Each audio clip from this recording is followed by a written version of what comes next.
Hello, I'm Joshua of Milestone Play, and today we're going to take a look at a possible frustration that could occur at your gaming table that revolves around whether or not a player wants to roll dice at any given moment.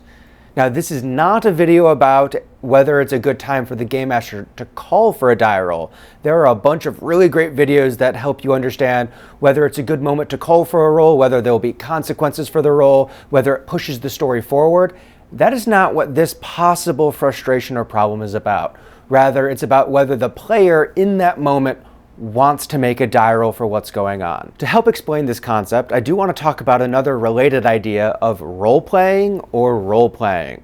Now, a lot of people might be familiar of role-playing games versus role-playing games in terms of how players want to interact with the rules and with the game system. I think this will help us better understand what's going on with whether or not a player wants to roll dice in any given moment. So, starting off, we'll talk about role-playing. Role-playing with an E is exemplified when players are focused on the story that they're telling, when they're making decisions based off of who their character is, where their character is in the current moment, and as they interact with the game world, it is all very much based in the narrative of what's going on and tends to be more introspective or hands-on in the world space. Opposite of this, we do have role-playing with the double L, and this gameplay style tends to focus more on the mechanics of the game and mastering those mechanics, then using them to live out the fantasy of whatever story is being told. A lot of the time, narrative role-playing and mechanical role-playing are put on a spectrum opposing each other, where a player is somewhere in the middle between the two, and their play style can be kind of put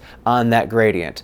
I prefer to think of both of them as independent stats that you might have as a player, and you might be better or more focused on the narrative role-playing or the mechanical role-playing, but they are both things you have at your disposal, and they might be something that you want to focus more on in one session versus the other in a different session. In the games I run, both role-playing and role-playing tend to be a bit balanced, though in my long-term campaigns, narrative role-playing tends to win out versus some of my one-shots or my Tower of Tasiak series, where mechanical role-playing is more the focus, though they do kind of bounce back and forth session to session and moment to moment. As an example of narrative role-playing in my online long-term campaign of the Fractured Pack, the party scout Buck had an interaction with an imp through the course of play. As opposed to simply having that single moment and letting it pass by, the player decided to actually have Buck make a deal with that imp and would then later on take a couple levels of Warlock,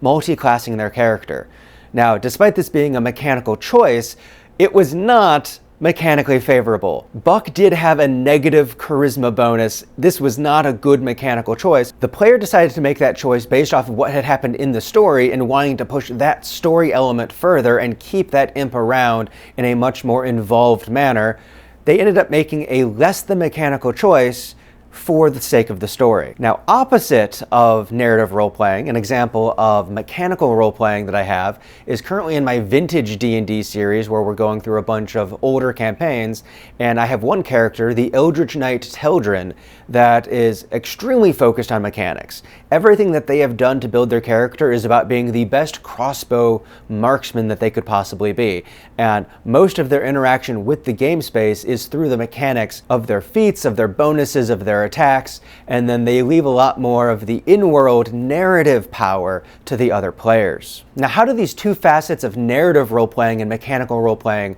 possibly play into frustrations that might happen at the table with whether a player wants to roll dice or not? For example, let's say that the player characters are in a mansion and have just entered into a study of the professor to see if the professor is involved in a greater plotline or not. A narrative role player may want to spend a lot of time going through the desks, going through the drawers, looking for secret cubbies, going behind the portraits, looking all over the study, describing what they want to look for and what they want to try to find and where they want to try to find it. Opposite that, the mechanical role player might have specialized or expertised this skill and might be rolling with a +8, a +10, a +12, and as opposed to doing any of that long-term narrative work, they might want to rely on their character's abilities to carry them through this moment to see if there's any clues there. Now, both of these methods are valid methods of interacting with the world space, trying to get the clues. However, if the game master asks the narrative role player to make an investigation roll after they described that they're looking for secret cubbies in the desk, even going so far as to looking for little flip switches, and then they ask them for a die roll and they don't find the secret compartment that is there, that might be frustrating. Alternatively, if the mechanical player with a +10 in investigation rolls an 18 on the die for a total of 28, but doesn't find anything because they didn't specifically say they were looking in the desk, even though you later find out that that's where the clue is, that would also be extremely frustrating. Now, whether a game master relies more on narrative investigations or relies more on the roll of the die, that is up to that game master in that table. However, if there is a difference between how a player wants to play the game versus what the game master is expecting of the situation, that can lead to frustrations. Now, having an understanding between whether the players want to focus on one play style and the game master wants to focus on another, having an understanding of that balance can easily deal with a lot of these problems in the long term. But that still doesn't necessarily solve the problem in a given moment, whether a player starts to get frustrated on what is expected of them versus what they want to do. A narrative role player may want to just roll the die if the game is getting a bit later in the evening, if they're not having a good week. If their mind power is gone, they may not have the patience for a room-by-room, item-by-item search looking for clues. Opposite of that, the mechanical role player might be having an absolute awful night with the dice, can't roll above a 5, and they want to go looking for clues, and they might put a little bit more effort into where they're looking, but if you ask them to do a die roll when they've been having horrible luck with the dice, that just might be one more die roll that's going to drive down their mood because